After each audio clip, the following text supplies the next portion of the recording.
أنا كنت طرت مع الرئيس السادات من سنة 77 أواخر 77 لغاية 81 لغاية يوم ما استشهاده.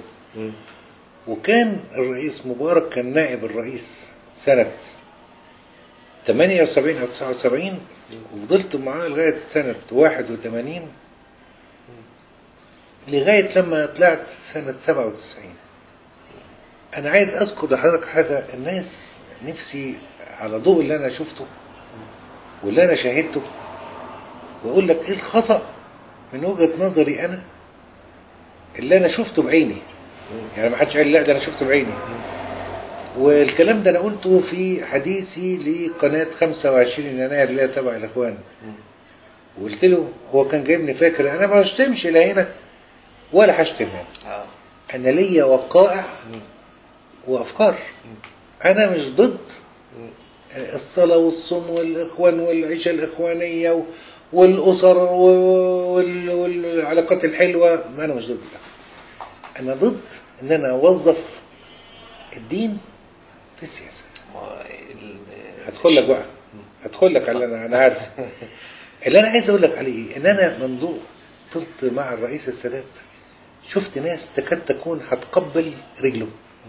شفت هو نازل، أنا اللي كنت واخد الرئيس السادات الله يرحمه واخده من القاهرة على العريش عشان يستلم العريش، وكان هناك شيخ الأزهر وكان في ناس من الحرس بيستقبلوه عشان افتتاح العريش وطيروا بقى الحمام وحاجات من دي.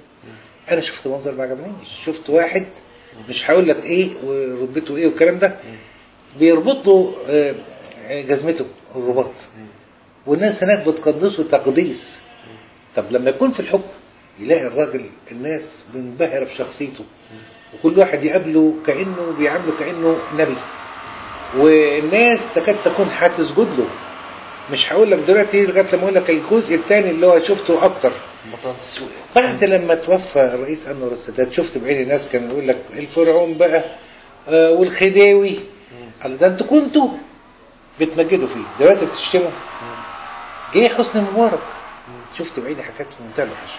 شفت لما كنا نازل محافظه او بيقابله وزير يكاد يكون طالع بيه السماء وبيقابله والسجاده الحمراء وانت زعلنا وينزل محافظه نقول له في عهدك احنا تطورت المحافظات وادي الانتاجيه ويجذبه. الاقي واحد محافظ جايب له مش عايز اقول محافظ ايه واسمه ايه عشان الواحد يرفع عليه قضيه.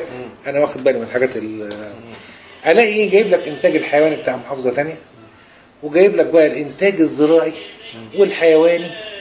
واول ما يمشي مبارك كل الحاجات دي بتتشال بعرفها من زمايلي في الاسرار. وحسني مبارك وهو طالع لقيته في ودانا بيقول او مش ودانا، انا كنت بسمعه بيكلم رئيس الوزراء او وزير الزراعه لما كان بينزل او الوفد اللي كان معاه بيقول لهم المحافظه دي جايبه انتاجيه محافظه ثانيه. انا عارف كل ده وشفته بعيني. انا رئيس مجلس الشعب ورئيس مجلس الشورى جايبين له عريضه بالدم طبعا بالمداد الاحمر يقول له يا سياده الرئيس احنا مجلس الشعب ومجلس الشورى منعقدين بيقول لحضرتك ان يا ريت ترشح حضرتك احنا عايزينك مدى الحياه. كان بيبتسم ويضحك ويقول لك انا كل الحاجات دي ما باكلش منها. لما انا طلعت مع الغردقه والاقي انا قاعد الساعه تقريبا كانت الساعه 6 او 7 وهاخده من الغردقه عشان ارجع بيه على مصر ولقيت لك البوليس. انا طبعا بسبقه لقيت لك البوليس وموقف الطرق. ولما جه مبارك عشان اخده وارجع بيه القاهره لقيت واحد رتبه كبيره جدا بيقول لي يا ست الرئيس هو المحافظ ده احنا كنا موقفين طريق سفاجه الغردقه علشان امان حضرتك. وواحد كده بيستخف بيقول له ده احنا حتى في ست حامل ولدت.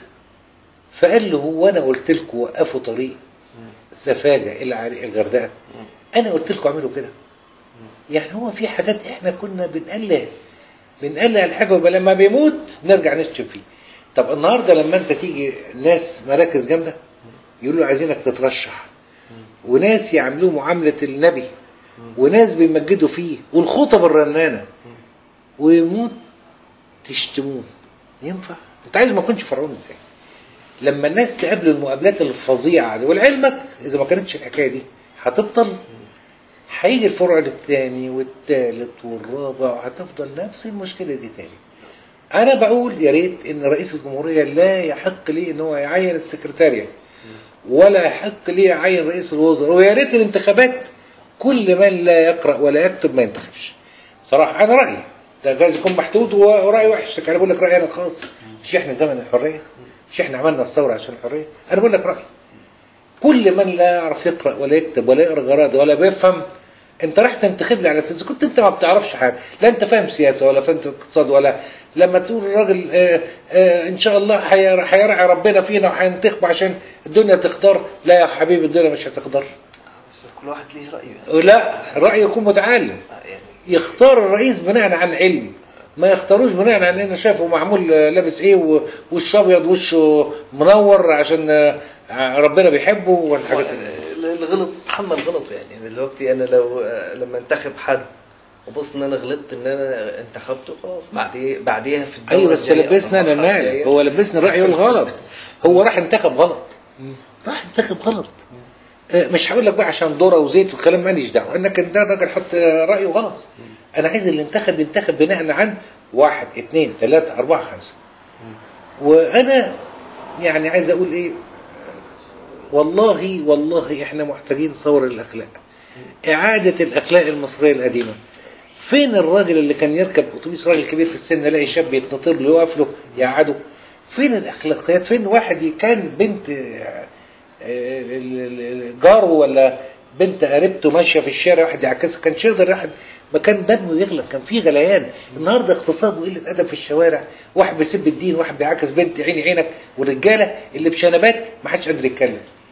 فين الاخلاق المصريه القديمه؟ احنا الاخلاق دي مش دي بتاع، احنا عايزين مش ثوره بقى عشان رئيس وتغيير نظام، ده احنا عايزين ثوره للاخلاق. اخلاق مش هقول لك كله، نسبة كبيرة عايزة إعادة أخلاقيات من الأول بالعربي. إعادة تأهيل للأخلاق. أقول لك يعني النهارده المؤاخذة الدعاء اللي جاي تتكلم في السياسة، أنت مالك أنت في السياسة؟ أنت يا فضيلة الشيخ أنت تقعد تشرح لي الوضوء، الصلاة، الأخلاق الحميدة، الصبر، الصدقات، لكن أنت راح تقول لي في السياسة، أنت مالك أنت؟ مواطن. أنا شفت في حد بروح أصلي الجمعة لقيت واحد بيتكلم في السياسة وأنور السادات، أنت مالك أنت؟ وأنا عارف هو الشيخ مين مشهور، بس انا مش هقول اسامي. وبعد اذن حضرتك انا مواطن وبقول رايي. قول رايك. انا انت شيخ، انت شيخ دعاء، انت تعلمني الدين، مالكش دعوه. بس لا، رايك ده لنفسك في بيتك، ما تقوليش رايك دوت خالص السياسي وانت شيخ. اطلع بره المسجد وقول لي رايك في اجتماع، قول رايك، لكن جوه الجامع انت تشرح لي اي حاجه في الدين، فسر لي صوره. لعلمك بقى انا عايز اقول لك على حاجه، اكتر الناس بكل اسف مش عارفين الدين بتاعهم. وعلى فكره انا بحترم كل الاديان، الدين اليهودي والدين المسيحي، وانا احترامي لكل الاديان، الدين المسيحي واليهودي انا عندي لا يقل عن الثقه، بس انا مسلم اخترت الدين بتاعي عن ثقه وبحب الاديان الثانيه. ربنا ذكر الدين موسى وعيسى عدد اكبر من سيدنا محمد، مش معنى كده حبه اكتر منه، لا، اللي عايز اقول لك ان ربنا بيحضنا على معامله الاديان حلوه. بس انا عايزين اعاده اخلاق بصراحه. ناس شباب شفتهم بعيني بيعكسوا بنت والفاظ في منتهى القسوه. انت شفت المناظر دي ولا لا؟ طبعا. يعني احنا محتاجين نصور، صح؟ ادي نمره واحد. النهارده لما انا ابص الاقي المثل الاعلى بتاعي واحد زي اللي هو نبيل شكري استاذي، ولا دول بيتشتموا وكده عيني عينك بقى، يعني بعد ده كله شهداء تحت الطلب في اي وقت، ونطلع وشفت بعيني مثل اعلى ليا كده بقى بيتشتم دلوقتي، يقول لك خاين ليه؟ ايه اللي عمله؟